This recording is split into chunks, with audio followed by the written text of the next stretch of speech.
tardes.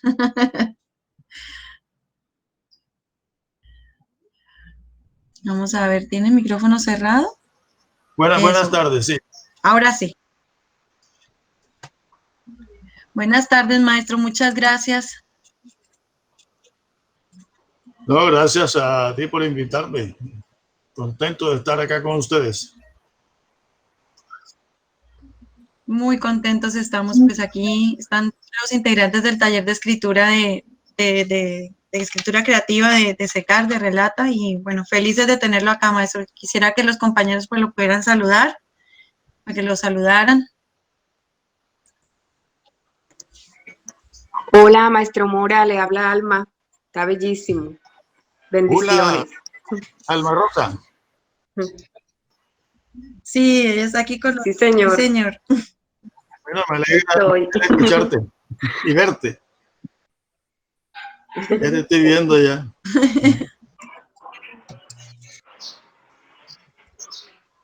Bueno, ¿quiénes más están? Juan Camilo, Gildred, Isaac David.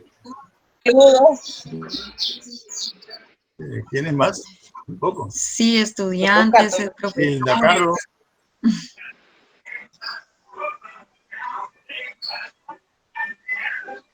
Estudiantes, profesores, personas también que no son de SECAR, pero que están en el taller.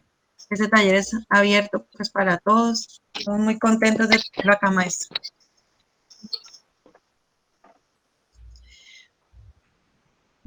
Bueno, primero que todo, darle la bienvenida.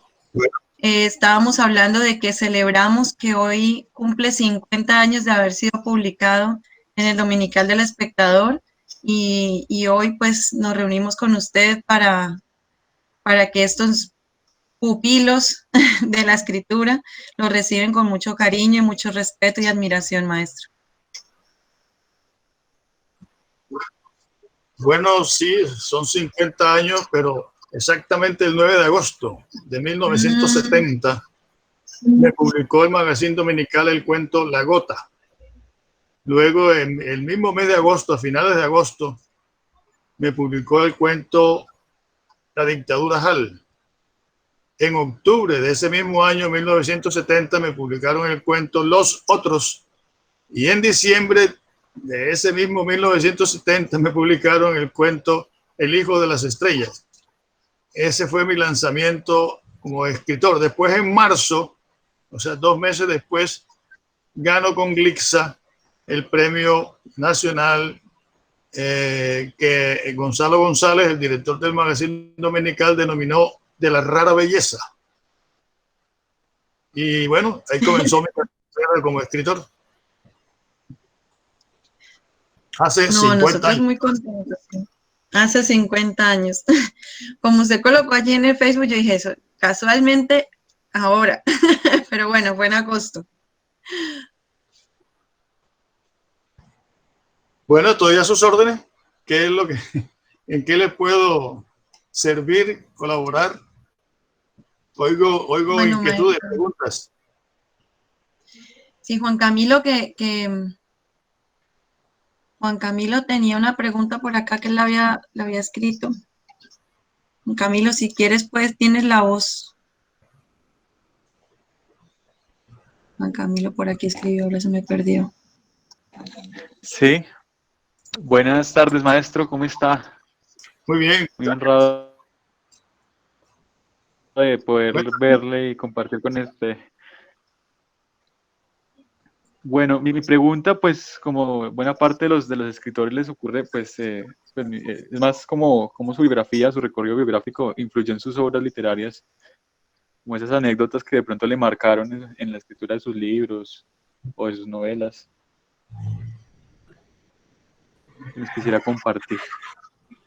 No te escuché bien, no te entendí bien. Le preguntaba qué anécdotas o qué, pues en su recorrido biográfico, qué sucesos de pronto le marcaron bastante como para escribir, por ejemplo, la novela Los Nuevos Iniciados, ¿sí? O bueno, algunas de sus obras literarias, porque pues en buena parte de los escritores que he podido leer, por ejemplo, en García Márquez uno encuentra historias que marcan lo que luego viene a ser sus obras, ¿no? Bueno, específicamente los nuevos iniciados o puede en general sobre mi trabajo literario. Puede ser nuevos iniciados o por qué se inclinó a la ciencia ficción, ¿no?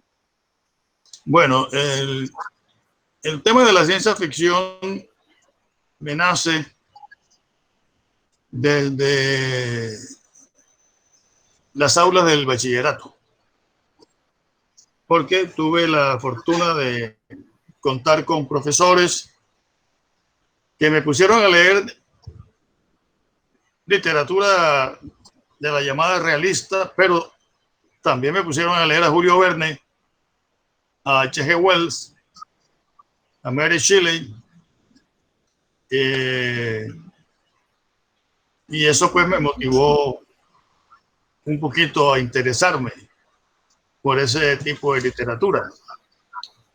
Además, como lo he contado muchas veces y he podido incluso investigar un poquito sobre el tema, un profesor que no era ni siquiera profesor de literatura me contó una vez en el bachillerato que él había leído y que me lo recomendaba un libro, el Ramayana, de la literatura hindú. Y como él me conocía ya mis aficiones por el cine de ciencia ficción, y por la astronomía, me dijo que sería interesante que yo leyera ese libro. Y yo leí el libro y me encontré con que en el Ramayana hay un dios llamado Krishna y un personaje que se llama Rama, de ahí viene el nombre de Ramayana de la obra, que participa en una guerra. La guerra, como en el caso de la guerra de Troya, es porque a Rama, un primo hermano, le roba la esposa. Y entonces se establece la guerra entre Rama y el primo, que no recuerdo ahora el nombre, por la recuperación del primero de su esposa. Bueno, la guerra no sería ningún tema así como de fantasía, porque la guerra de Troya no lo fue tanto en ese campo, sino porque en el Ramayana aparecen unos objetos voladores llamados vimanas que vuelan del mismo modo como hoy vuelan los aviones de propulsión a chorro, como se llaman, los aviones jets. Y estamos hablando de 3000 años antes de Cristo. Y en el Vimana aparece que esos aviones disparan unos rayos destructores capaces de destruir ciudades. Hay una ciudad precisamente de la India que está siendo investigada actualmente y que está sumergida en el océano Índico, que fue aparentemente destruida y que está sumergida no por la guerra, sino porque hubo después un periodo de posglaciación en el que los océanos cambiaron de nivel y inundaron muchas ciudades ubicadas en las costas. Pero esta ciudad creo que se llamaba un nombre raro, Diurca, un nombre así. Aparentemente, según cuentan los investigadores, fue destruida por los rayos que lanzaban los vimanas.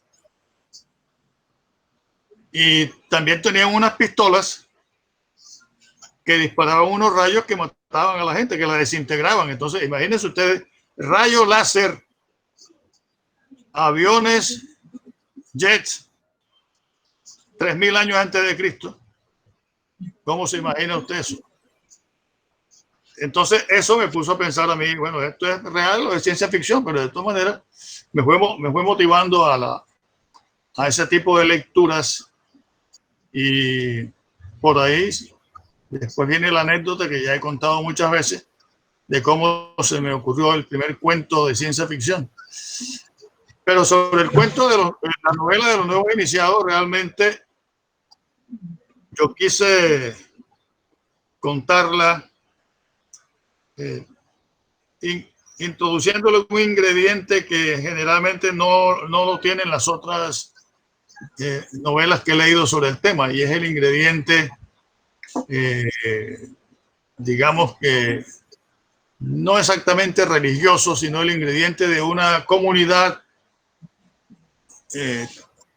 que maneja unos mensajes esotéricos y que logra mantener la unidad del grupo social supérstite de una guerra, grupo que pretende rehacer el tejido social, reorganizar la sociedad, teniendo a la mano los elementos con que cuenta, que fueron los elementos que les quedó al grupo después de la guerra.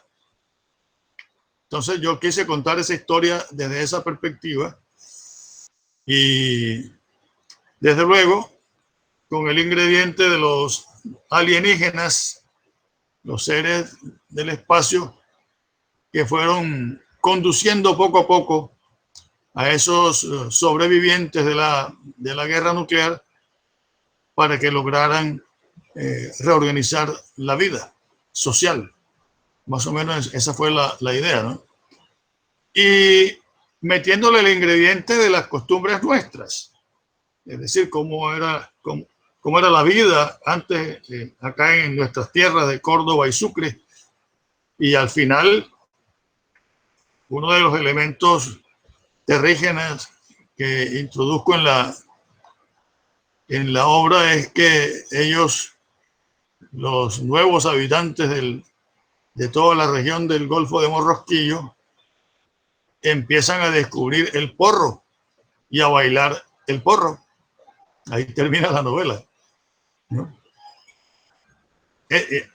Esa es la intención también, de vincular lo nuestro, lo raizal, a un cuento o una novela de ciencia ficción, cosa que muy pocas personas han hecho.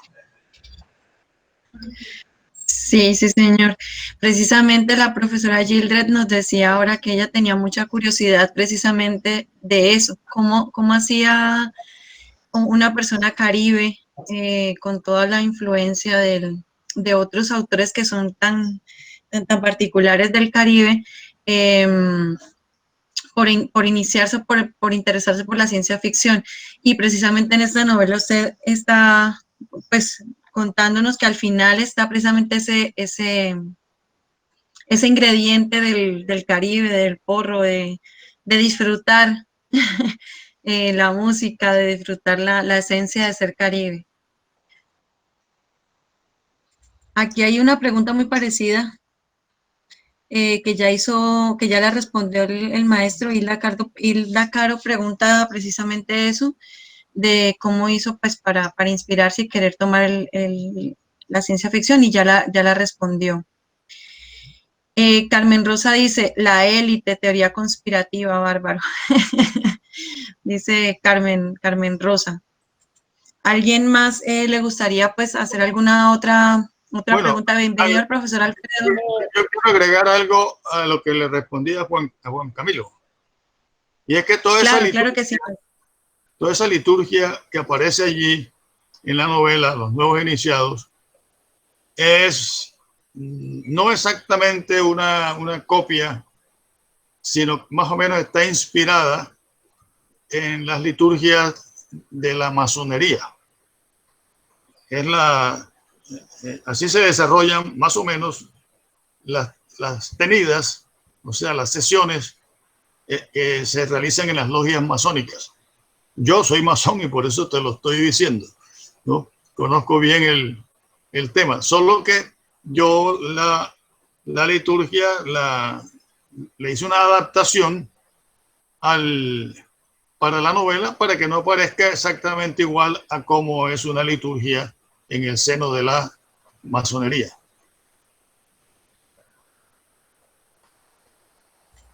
Maestro, eso es súper interesante e importante. Una pregunta aquí como adicional.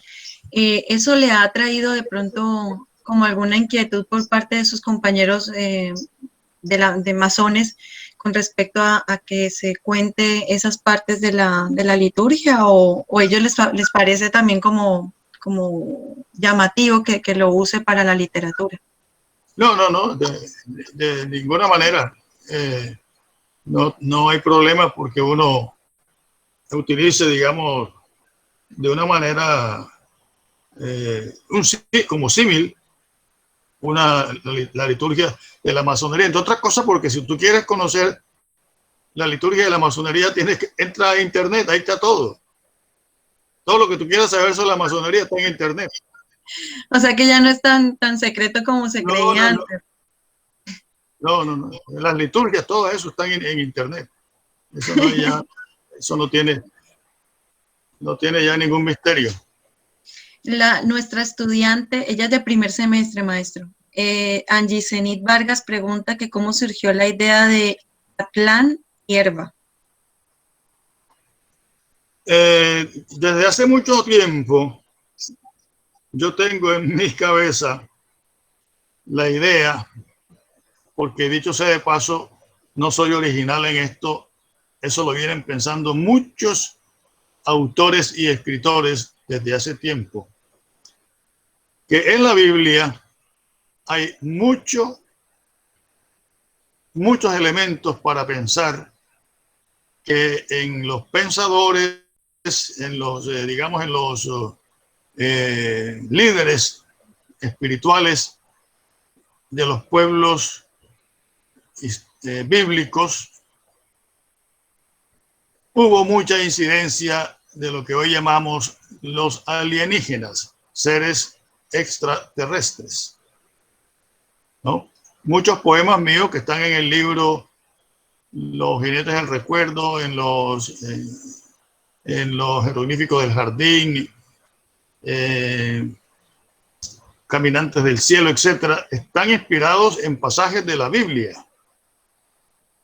Entonces yo les quise dar a este célebre pasaje de Adán y Eva, ¿no?, un cariz fantástico de ciencia ficción.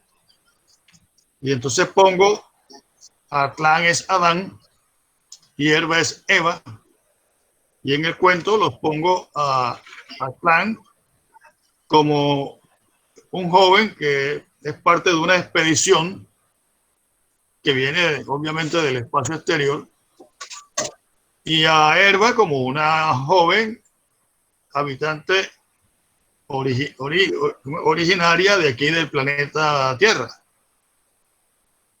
Y obviamente surge el amor. Yo planteo allí que Atlán se enamora de Herba y tienen relaciones, y de ahí nace, ¿no?, los primeros hijos de lo que hoy somos la raza humana. Eso es una tesis que se viene manejando también desde hace mucho tiempo, que nosotros somos el producto de un trabajo de ingeniería genética que hicieron algunos seres del espacio exterior en los habitantes de la Tierra, que encontraron en esa época habitantes bastante rudimentarios, atrasados desde el punto de vista tanto anatomofisiológico como cultural. Hicieron un proceso de mutación genética, de cruzamiento, e incluso la Biblia lo dice. La Biblia dice, y cuando los dioses vieron que las hijas de los hombres estaban buenas, se desposaron con ellas. ¿Quiénes eran los hijos de los dioses? Bueno, eso da para pensar.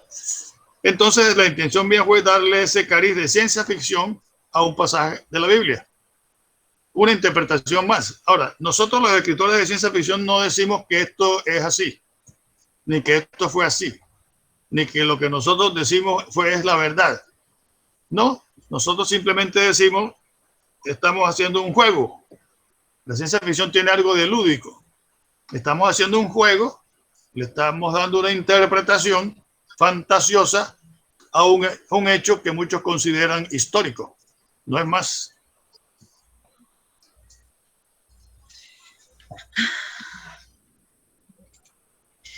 Claro que sí, maestro. Y estas claridades son importantes a la hora de que los chicos que se quieren acercar a escribir, pues tengan la oportunidad de darse cuenta que sí, que no es nada imposible, digamos, dejarse llevar por la imaginación y tomar todo esto que sucede en el entorno y convertirlo pues en una historia. Angie también nos pregunta sobre cuáles serían las dificultades que tuvo para difundir la ciencia ficción en Colombia. Si usted vio de pronto alguna dificultad en aquel momento, no sé.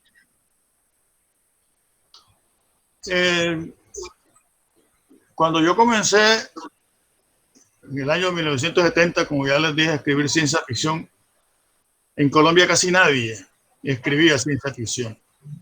Se contaban con los dedos de la mano los escritores que habían escrito ciencia ficción. Ya sobre eso se han escrito incluso libros. Hay un texto de historia de la literatura colombiana donde Campos Ricardo Burgos hace una narración histórica sobre la ciencia ficción en Colombia. Ya yo había escrito sobre ese tema en artículos que me publicó el Universal por allá, por los años 80. Y repito, cuando yo escribo ciencia ficción, habían escrito antes que yo ciencia ficción José Antonio Osorio Lizarazo, José Félix Fuenmayor, Germán Espinosa y René Rebetés. 4. Yo soy el quinto escritor en aparecer como tal publicando ciencia ficción en Colombia. Pero resulta que Germán Espinosa escribió un solo libro. Germán Espinosa es nuestro gran escritor de temas históricos. En mi opinión, hubiera sido el segundo premio Nobel de Colombia si no se nos muere antes de tiempo. José Antonio Osorio Lizarazo escribió también una sola obra de ciencia ficción. Y José Félix Fuenmayor escribió también una sola obra de ciencia ficción. Solo Rebetés alcanzó a escribir como 4 obras de ciencia ficción, 4 o 5 obras antes de morirse. Por eso Campos Ricardo Burgos dice en sus libros que Rebetés y yo somos los precursores de la ciencia ficción en Colombia. Pero quien primero escribe un libro completamente de ciencia ficción en Colombia se llama Antonio Mora Vélez. Porque Rebetés gustaba mucho de mezclar en sus libros la fantasía y la ciencia ficción, que son dos géneros que tienen mucho en común, pero que son diferentes. Entonces, cuando yo comienzo a escribir ciencia ficción, me encuentro con que hay un desierto en el país sobre el particular.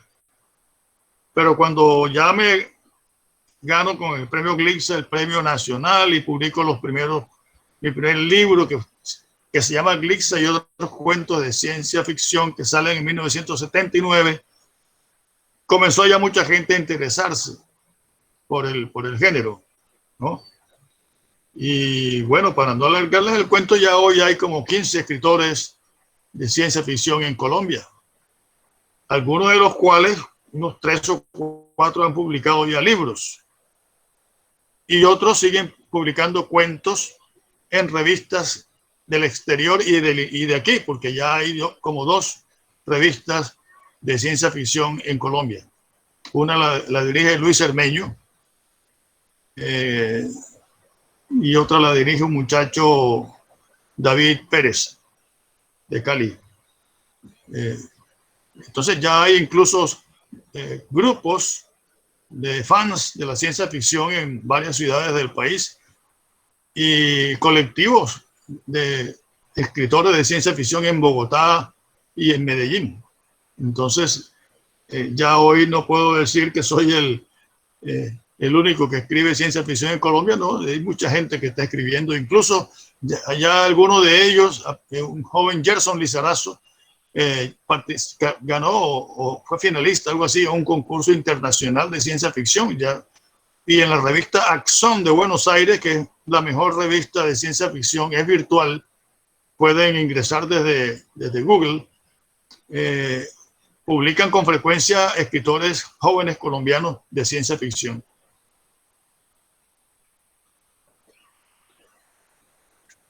Bueno, si me Claro que sí, preguntan por los obstáculos, el gran obstáculo para el escritor joven de ciencia ficción, incluso para los que nos consideramos ya veteranos, es que las grandes editoriales no creen en la ciencia ficción colombiana, en la ciencia ficción nuestra, ¿no? Consideran que no tiene el nivel de la ciencia ficción internacional y prefieren vender libros de Asimov y vender libros de Orson Scott Card, en fin, de los grandes clásicos de la ciencia ficción,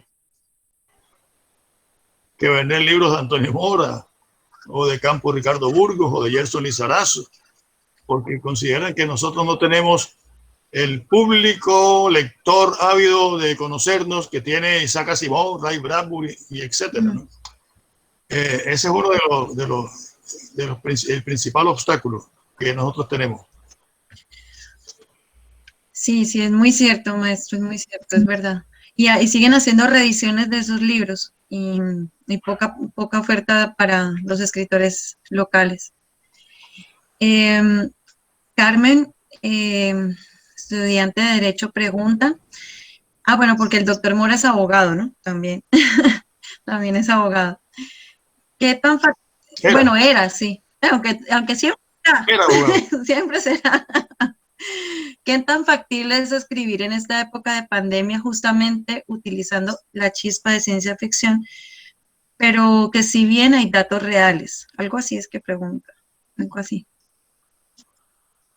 No te escuché bien, María Alejandra. Supongo que quiere decir que qué tan difícil será escribir en esta época de pandemia sobre la ciencia ficción, como teniendo en cuenta que estamos como viviendo en una época de ciencia ficción en este momento de pandemia. Algo así es lo que Ajá. Ya. Bueno, sobre lo de mi profesión de abogado, en el mundo, yo tengo la biblioteca, una especie de biblioteca de libro, Enciclopedia Mundial de la Ciencia Ficción. Y cualquier día se me dio la tarea de averiguar cuántos escritores de ciencia ficción en el mundo son abogados. Y encontré creo que 2 o 3.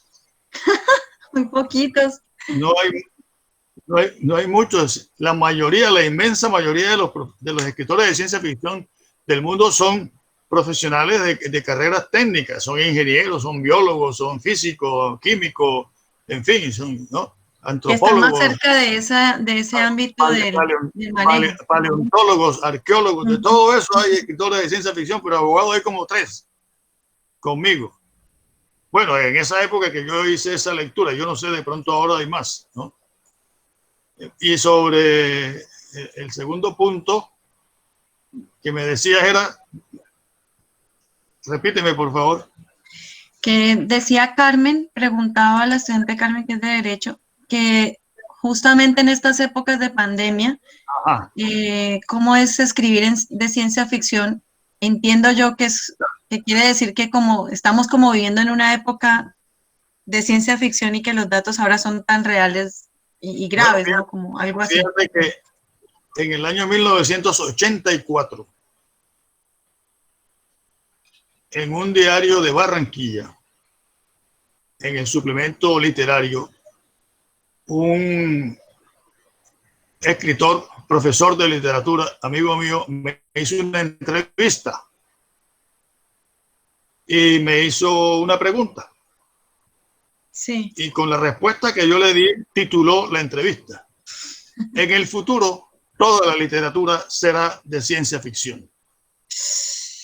Mucha gente me criticó en esa época porque era una afirmación bastante medio jactanciosa y hasta petulante, me dijeron. Y hoy en día es Porque, cierto. porque prácticamente descalifiqué a todos los demás escritores para el futuro. Pero bueno, ¿y qué está pasando hoy? Que si vas a escribir sobre la pandemia, por ejemplo, estás escribiendo sobre ciencia ficción, ¿no?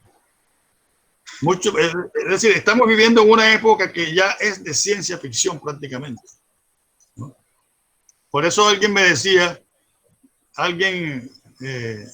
creo que fue Luis Hermeño, que es un escritor de ciencia ficción que es muy amigo, que me sigue en Facebook todo lo que yo publico y comenta. Me decía que la misión de la ciencia ficción ahora, en estos momentos de pandemia, es plantearle a la humanidad cómo va a ser el futuro de la humanidad, pero sin tanto desarrollo científico ni tecnológico. Porque el desarrollo científico y tecnológico nos ha conducido a esto que estamos viviendo. O sea, estamos en un callejón sin salida. Entonces hay que pensar en un futuro en donde no pensemos tanto en el desarrollo ese material, industrial, tecnológico, en tener cada vez más y más y más cosas, sino como que en vivir más con lo poco que tengamos, ¿no? Y sería una especie como que de contrasentido, porque la ciencia ficción hasta hoy se había caracterizado por escribir sobre el futuro, pero desde el punto de vista del desarrollo científico y tecnológico.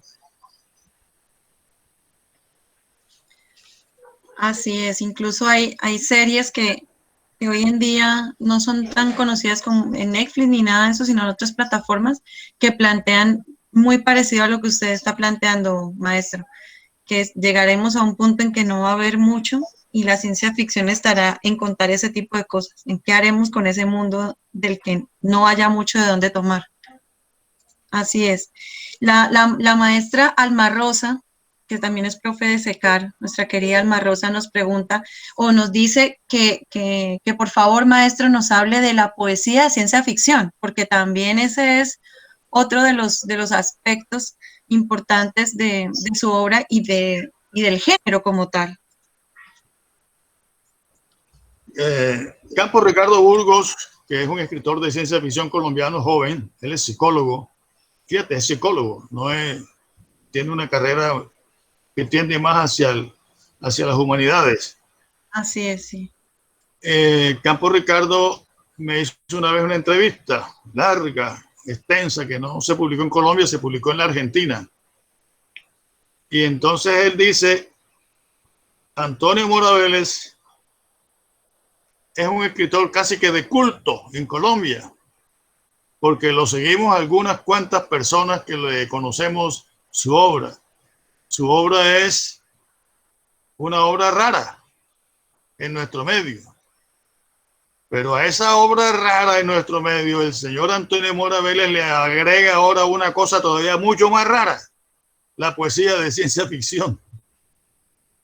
Porque si en Colombia hay ahora mismo 10 o 15 narradores de ciencia ficción, poetas de ciencia ficción, no hay más de 2 o 3. Es todavía mucho más rara la temática. ¿Cómo me surge a mí la idea de la poesía? Leyendo textos de divulgación científica, ni siquiera leyendo poesía. Y resulta que hay escritores de textos de divulgación científica. Por aquí tengo uno, aquí a la mano. No tengo sino que estirar y quedar. Informe sobre el universo. Timothy Ferris. Mundos del futuro. Freeman Dyson, a ver si lo pueden ver. Mundos del futuro. Freeman Dyson. Estos señores a veces recurren a la poesía para describir temas que para el profano, o sea, para el que no es físico, para el que no es astrofísico, ni astrónomo, ni nada que se le parezca, resulta imposible de comprender. Entonces, utilizan términos que son poéticos, y yo leyendo uno de esos términos poéticos, a mí se me ocurrió, bueno, me pasó como le pasó a García Márquez cuando leyó a Kafka y vio que Kafka hablaba de que amaneció convertido en un insecto. Y él dijo, bueno, de modo que esto sí se puede. Dice García Márquez que él dijo, de modo que esto sí se puede. Entonces, yo me dije lo mismo. Oiga, si este señor dice con términos poéticos algo que es científico, eso quiere decir que sí se puede hacer poesía con la ciencia. Estoy tratando de buscar algunas de las citas que tengo subrayadas de estos personajes. Pero, por ejemplo, así recuerdo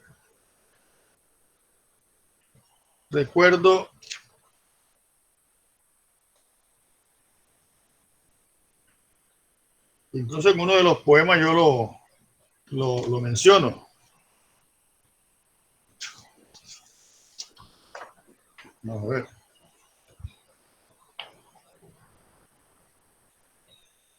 En uno de los temas sobre el espacio, uno de estos pensadores habla describiendo el espacio como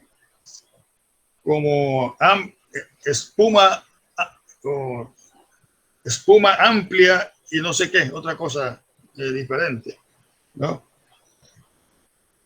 No logro encontrar. Es decir, bueno, en uno de los poemas en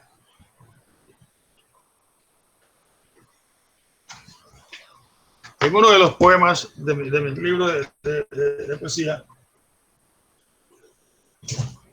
él utiliza yo utilizo algunas de las expresiones de los científicos.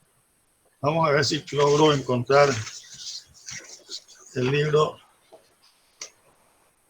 el poema El espacio.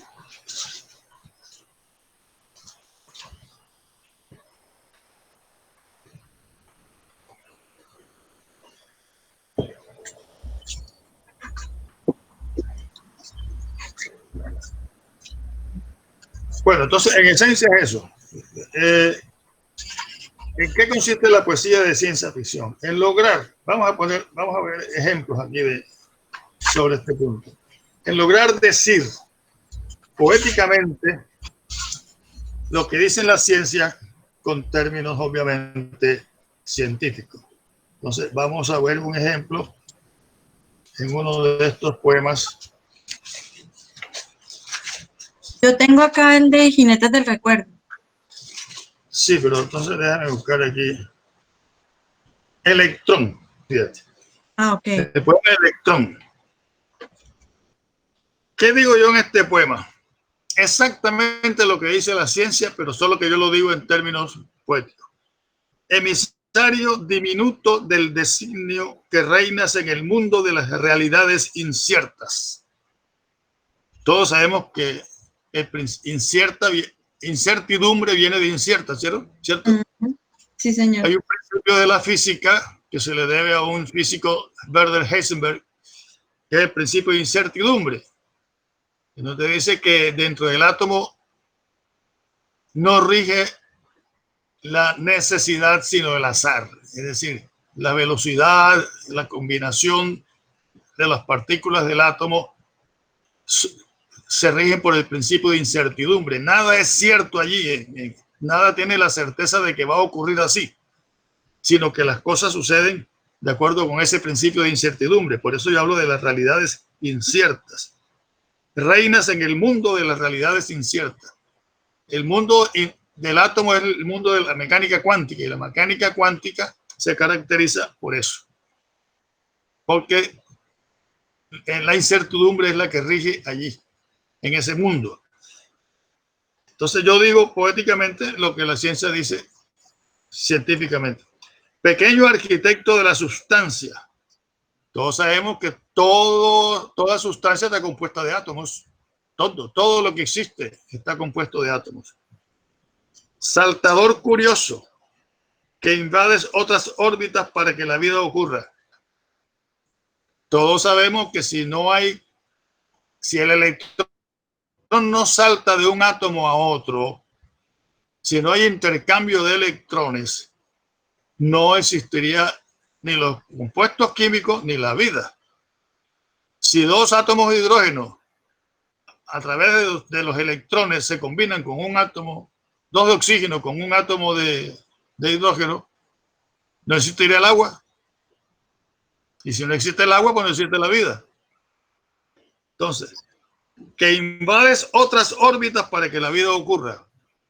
Tiene que haber el intercambio de electrones entre un átomo y otro para que surjan las sustancias, ¿no? Sí. Con la palabra del físico, la razón te dice gracias. Gracias por estar justo en el lugar exacto definido por el fuego. ¿Qué dice la física? Que si la distancia entre el electrón y el núcleo no es la que existe, que yo no sé ahora, no recuerdo ahora mismo, pero eso está medido. En todo átomo, la distancia de la última valencia o la última órbita de electrones con el núcleo es exactamente la misma. En todos los átomos es la misma. Si eso no fuera así, no existiría, bueno, ni el mundo. No existirían los cuerpos, no existirían los soles, las estrellas, ni la Tierra, ni nada. Entonces, fíjate, dicho poéticamente, estoy explicando toda una teoría científica. Por eso alguna vez un profesor de física me dijo, oiga, maestro, esos poemas suyos están hechos para utilizarlos en clases de física. Y poner a los estudiantes a que se lo aprendan y que de una vez desde el punto de vista de la física lo que usted está diciendo ahí poéticamente. Eso es la ciencia, eso es la poesía de ciencia ficción. A ver, otra pregunta. No, pues excelente, maestro. Yo no sé si tengo abierto el micrófono así. Excelente, maestro. De verdad que es una explicación muy detallada y muy real de cómo el lenguaje se puede llevar hasta el punto tan sublime de algo tan complejo, y decía el profesor, explicarlo tan bonito que se puede convertir en poesía. Juan Camilo quiere preguntar algo. Juan Camilo, ¿quieres abrir el micrófono? Ya tenemos 19 personas, maestro, estamos aquí escuchándolo del taller. Afortunadamente estamos aquí, 19 personas con usted. No sé si Juan Camilo quiere abrir el micrófono, pregunto yo. Sí, pues la pregunta mía es, el maestro hace alusión a la ciencia como fuente inspiradora para la escritura de la ciencia ficción, la poesía. En mi caso, quisiera preguntarle qué opinión le merece el sentido común como sustrato del que se nutre la ciencia ficción. No te escuché bien. La pregunta exacta no te la escuché bien. ¿Qué opinión le merece al sentido común como sustrato del que se nutre la ciencia ficción? Del sentido común, que es el más común de los sentidos, como sí, dice. Sí, maestro. Bueno, yo no sabría darte una respuesta como muy exacta, pero lo que sí te puedo decir es que los escritores de ciencia ficción somos a veces acusados injustamente de que nos andamos por las nubes, que vivimos en un mundo muy diferente del mundo en el que vive la gente.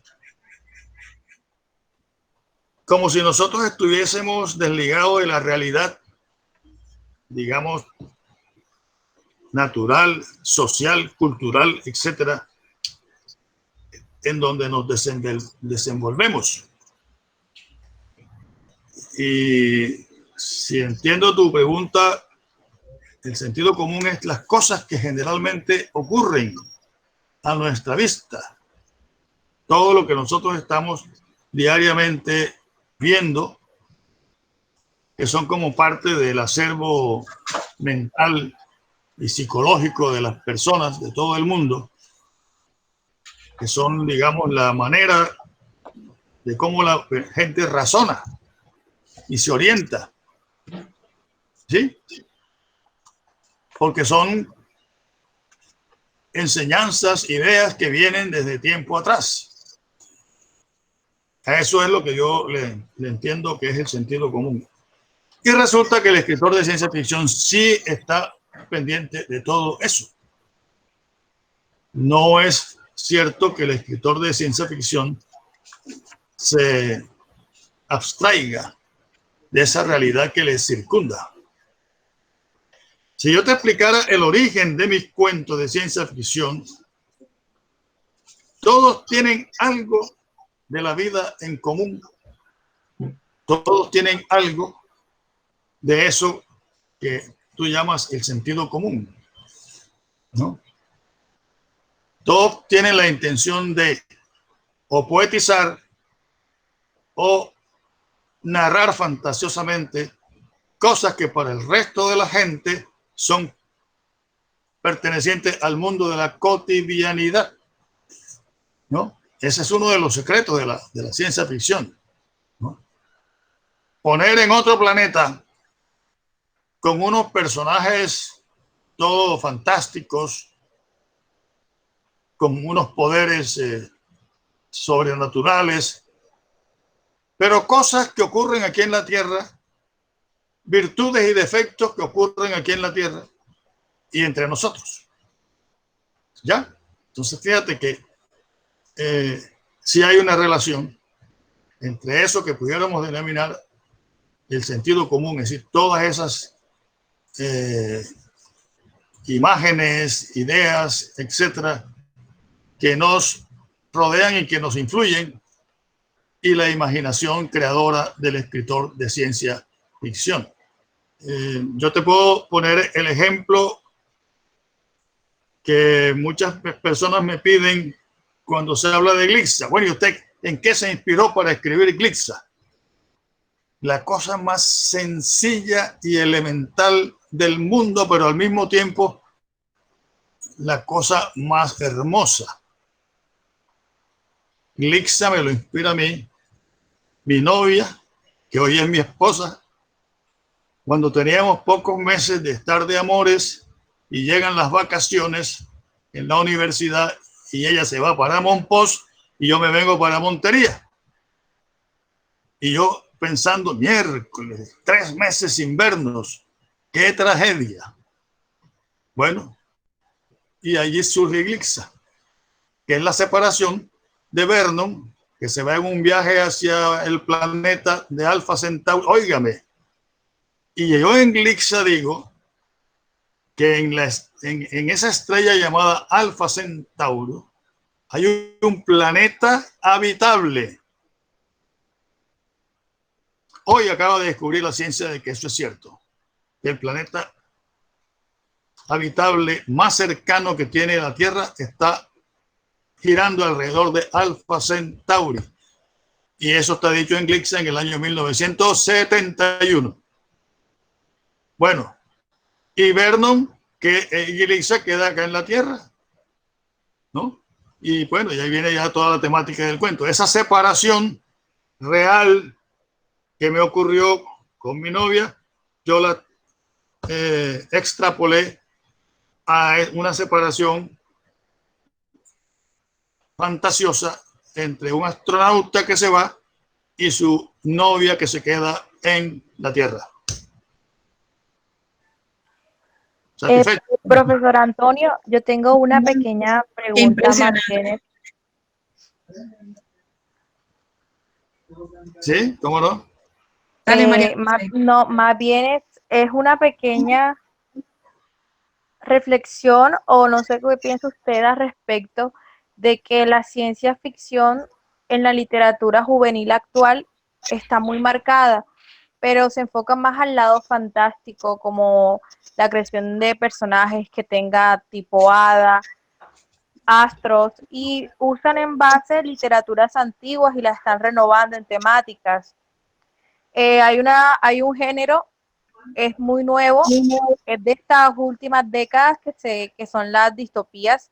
Se han hecho demasiado famosas, como está la saga de los Juegos del Hambre, Divergente, entre otras, que narran hechos como tipo apocalíptico, como la situación que se está vivenciando ahora con la pandemia del COVID-19, como un hecho tan pequeño como lo que estamos viendo actualmente puede desencadenar tanto material basado solo en un hecho. ¿Usted cree que a raíz de la situación actual se puedan generar un mayor número de producciones literarias por la temática de la pandemia?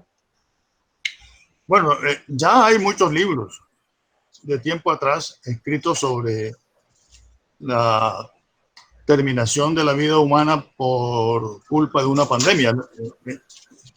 Es posible que ahora surjan nuevas obras, pero digamos que esta pandemia no va a originar el surgimiento de ese tipo de literatura, porque repito, ya hay libros que se han anticipado a esta temática, cuentos y novelas. Entonces, pero obviamente yo sí creo que van a surgir nuevas obras inspiradas en la pandemia.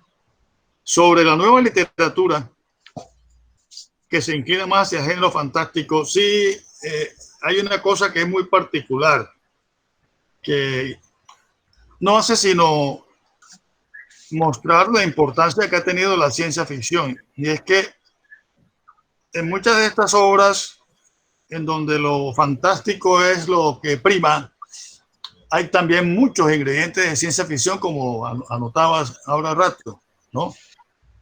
Y ahora mismo se discute cuáles son los límites entre la literatura fantástica y la ciencia ficción. Y sobre el particular no hay un criterio, digamos, unificado. Es decir, no se puede afirmar que esta obra es exclusivamente de ciencia ficción o esta obra es exclusivamente fantástica. Por ejemplo, La Guerra de las Galaxias es una obra en donde hay ambas cosas. Hay literatura fantástica y hay ciencia ficción. Toda la saga de Harry Potter, hay ambas cosas, literatura fantástica y ciencia ficción. Yo tengo unos libros fabulosos de Carl S. Lewis, que es el autor de los hijos de Narnia. Un momentico. Aquí tengo uno de los ejemplares, Las Crónicas de Narnia, ¿no? Es de Carl S. Lewis. Y este es un libro que se llama una colección. Yo al Que se menos llama también tengo una la pequeña trilogía colección. cósmica. Yo La también tengo trilogía una cósmica. pequeña colección, disculpe que lo interrumpa, Sí. yo también me leí las Crónicas de Narnia. Yo tengo una colección que sí pienso que es un enorme paralelo, es que pienso que es un complemento que hay entre la ciencia ficción y la fantasía, van muy de la mano, la una no puede funcionar sin la otra. Y una de mis autoras fantásticas favoritas, creo que es Cassandra Clare, es de la saga de Cazadores de Sombras. Es una saga muy buena y se las recomiendo. Y en The New York Times están en bestseller. Y tiene adaptaciones en el cine y un intento de serie, pero a nivel de literatura es una literatura totalmente exquisita y es muy nueva.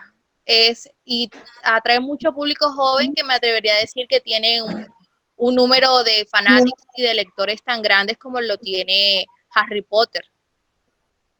Sí, es que hoy, precisamente iba para allá, es que hoy quienes sostienen que ya no se puede establecer unos linderos entre lo fantástico y la ciencia ficción, sostienen que hoy toda literatura de ciencia ficción debe tener ingredientes fantásticos y viceversa.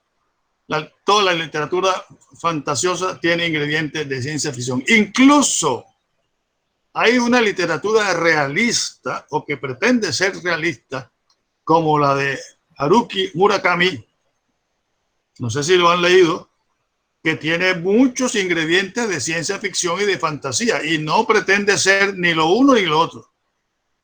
Haruki Murakami no pretende escribir ni literatura fantástica ni literatura de ciencia ficción, es literatura realista y sin embargo tiene ingredientes de ambas vertientes. Es como si se estuviera produciendo un fenómeno de confluencia, de convergencia de todas estas líneas narrativas de la literatura tradicionalmente considerada realista, fantástica y de ciencia ficción, se estuvieran como a la manera de tres ríos que están confluyendo en un mar que va a ser el mar de la literatura del futuro.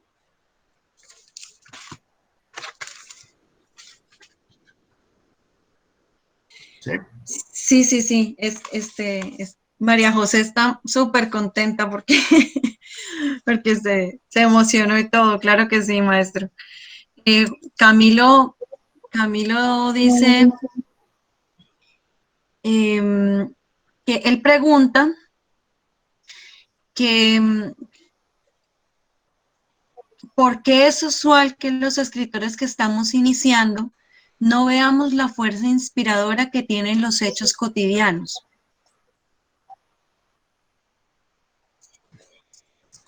Por favor, y me repite que ya yo tengo problemas de audición. Tranquilo, es que también el internet ha estado molestando.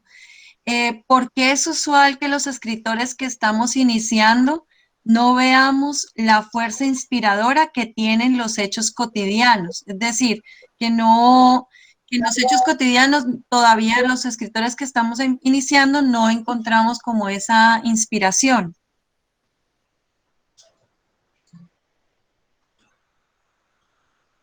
Bueno, yo recuerdo que muchos cuentos míos de ciencia ficción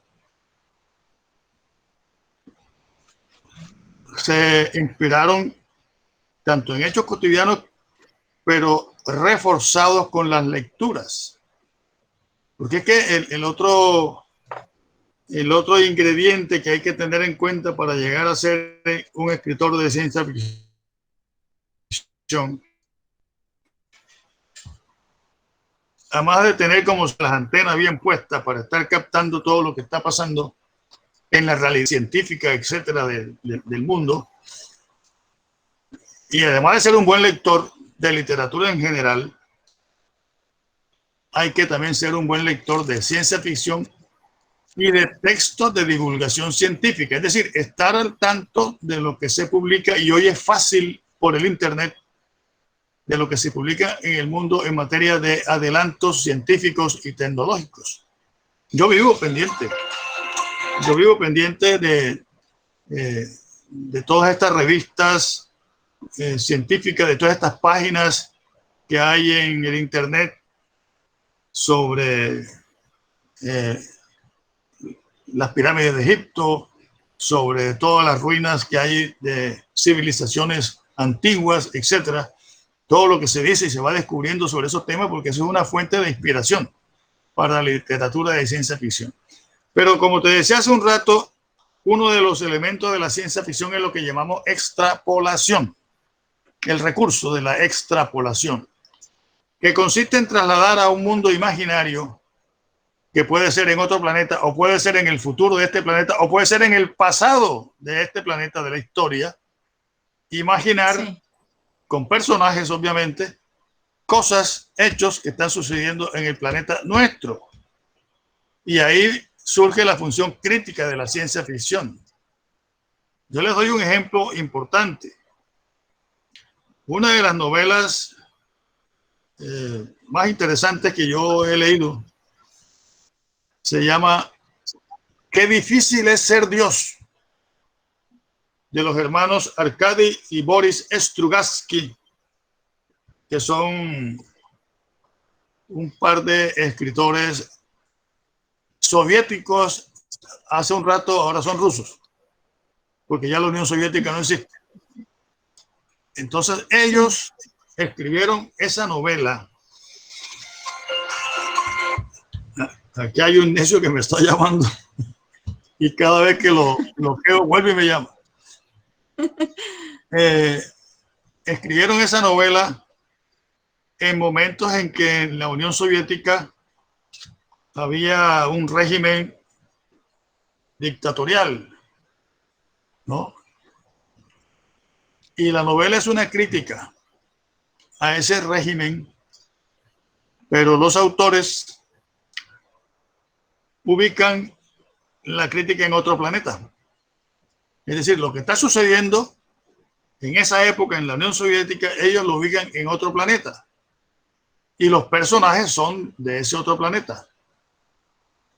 Pero los personajes centrales de la novela son terrestres, que viajan a ese otro planeta con la intención de estudiarlo y ver qué pasa allá. Pero tienen una prohibición, no pueden intervenir. No pueden intervenir para torcer el rumbo de los acontecimientos en tal o cual dirección, sino que deben hacer el papel de testigos, nada más, de lo que está pasando. Bueno, ellos a fin de cuentas incumplen porque algunos de ellos se vinculan a grupos, etcétera, que tienen actitudes críticas frente al sistema en ese momento, en ese otro planeta. Y todo el mundo después leyendo esa novela entendió que lo que los hermanos Strugatsky querían criticar era el régimen de Stalin, la época del stalinismo. Entonces fíjense ustedes cómo un escritor o unos escritores pueden tomar la situación que están viviendo y utilizarla como recurso para escribir ciencia ficción. Otra novela, Fahrenheit 451 de Ray Bradbury. Sí. ¿En contra de quién escribe Ray Bradbury esa novela? En contra del macartismo que imperaba en esa época en los Estados Unidos y que consistía en acusar de comunista a todo el mundo, a todo el que decía alguna cosa distinta a lo que opinaba el régimen, ese comunista. Entonces, y mucha gente la pusieron presa y todo por sus ideas, porque expresaban ideas diferentes a las del establecimiento, porque se oponían a la guerra, etcétera. Y Fahrenheit es una crítica a esa época del estalinismo, del macartismo, y la hacen en un mundo imaginario,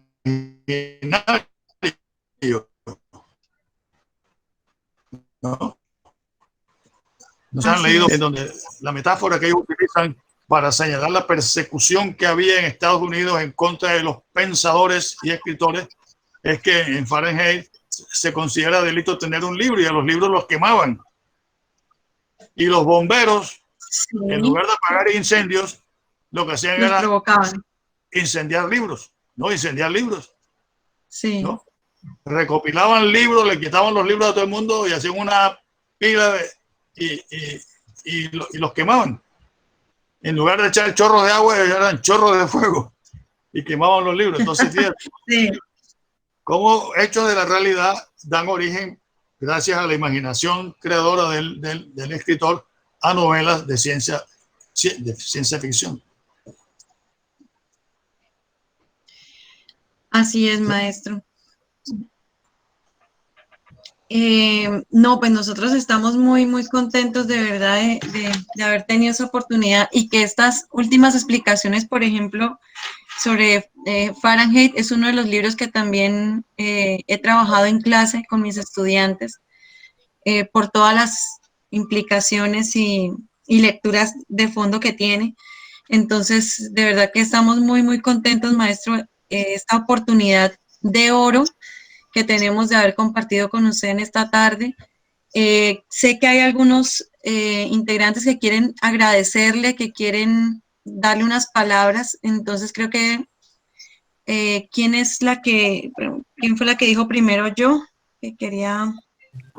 Bueno, Hola, doctor o sí. profesor Antonio Mora, muchas gracias por brindarnos sus conocimientos y cómo usted a través de sus años, cómo pudo influenciar en la ciencia ficción y escribir los obstáculos, cómo fue la creación, las ideas que tuvo para cada una de sus obras o cuentos, que a lo largo de sus años ha sido repercutible. Y pues está muy bueno. ¿Qué más le puedo decir?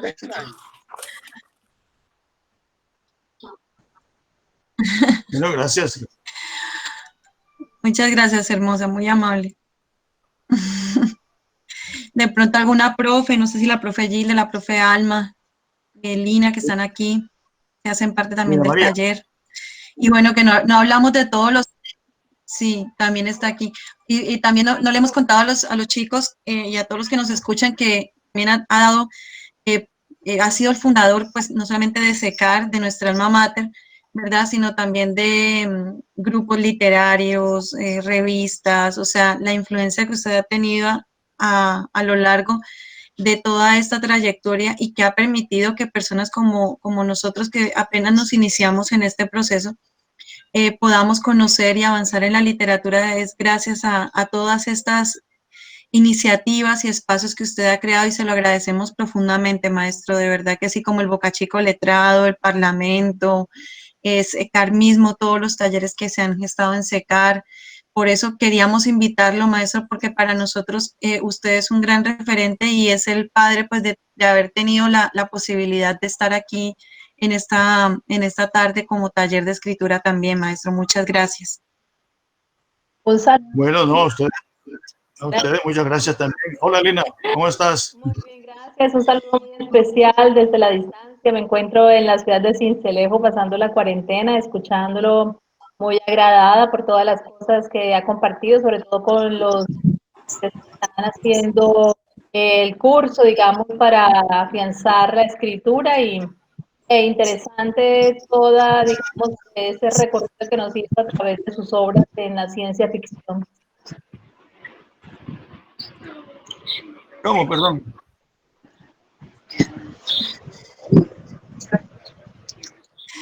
Lina, más durito que se cortó. No, que les estaba diciendo de que muy interesante la charla, sobre todo porque es un espacio para que los jóvenes puedan tener, digamos, argumentos y estrategias para seguir en su quehacer literario, gracias a la trayectoria del maestro Antonio Mora y de la ciencia ficción, que es un tema poco trabajado, es un poco complejo porque hay que ver muchísimo sobre la temática, estar muy empapado para poder ejercer ese oficio. Fue muy amena la tarde y compartir con todos ustedes. Muchas gracias, Lina. Juan Camilo dice que saludos desde Manizales. También nos está escuchando acá. Felicitaciones, maestro. Mil gracias por compartir con nosotros este momento. No hablamos de la gordita del Tropicana, que me fascina. Me fascina la manera sí, como aquí la usted tengo. atrapa la literariedad a partir de situaciones cotidianas, grandioso. Me parece y me conmueve siempre que la leo. Gracias por compartir. No, gracias a ustedes por estar aquí conmigo y darme la oportunidad de decir algunas cuantas cosas. Y les voy a decir una cosa que es lo que más me gusta de esta reunión. Yo duré 15 años, Señor. 16 años exactamente en Sincelejo como directivo de SECAR. Nunca me invitaron a un curso de literatura los profesores de literatura de SECAR. Y ahora que estoy acá en Montería y en cuarentena, Ustedes lo han hecho. Luego, no me desagrada que sea de esta manera virtual, pero es mucho mejor presencial, que hubiera sido, o que sea en el futuro este encuentro de manera presencial. Porque de manera presencial pudiéramos pensar en un pequeño taller de cómo se escribe un cuento o un poema de ciencia ficción, que eso es lo que en esencia yo podría enseñar, es lo que yo sé en materia de literatura. Y bueno, obviamente que sería para aquellos que estuvieran interesados en aprender a escribir ciencia ficción. Claro que sí, maestro. Nosotros sí, usted sabe que siempre que he estado en estos lares, yo lo he dado. Pero bueno, lo importante es que se está dando por fin. Esperemos que próximamente, cuando salgamos de todas estas situaciones de confinamiento, lo podamos hacer de manera presencial. Y mientras tanto, podemos programar ese taller como tal, ese taller de los que estén interesados específicamente en aprender y hacer el taller de escritura para cuento y para poesía. De ciencia ficción, estaríamos absolutamente complacidos, maestro, que de verdad nos acompañase en unos espacios así. Para nosotros, para el taller, es de verdad sumamente grato tenerlo en este espacio y esperamos de verdad que sea de manera física, como usted lo dice, maestro. Una última pregunta. Maestro, ¿usted cree que podríamos solicitar que este video lo subamos a la página de SECAR? Esta charla que tenemos con los estudiantes. Sí, yo creo que sí, no creo que haya problema, claro. Ah, bueno, maestro, pues para pedir su autorización. Entonces yo le copiaré el correo que le envía a comunicaciones para solicitarlo, maestro, para que usted allí lo vea y nos colabore también. Maestro, nuevamente mil gracias de verdad. No sé si alguien más quiera decir alguna otra cosa.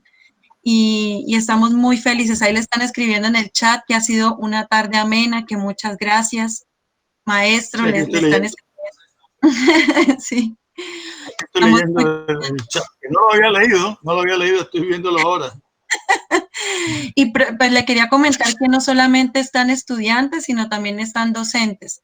Han estado docentes de psicología, de taller de lengua, el coordinador de ciencias del deporte también estuvo, coordinado, bueno, y pues yo que lidero el taller, pero lo más importante, pues estudiantes y personas que también no son estudiantes, pero que son parte pues de la comunidad literaria que les gusta el medio. Entonces están estudiantes, docentes, incluso coordinador de ciencias del deporte estuvo con nosotros. Entonces esto es para todos, maestro, para que todos aprovechen estos espacios y se animen más a escribir. Bueno, gracias a ustedes. Entonces quedo pendiente de la próxima.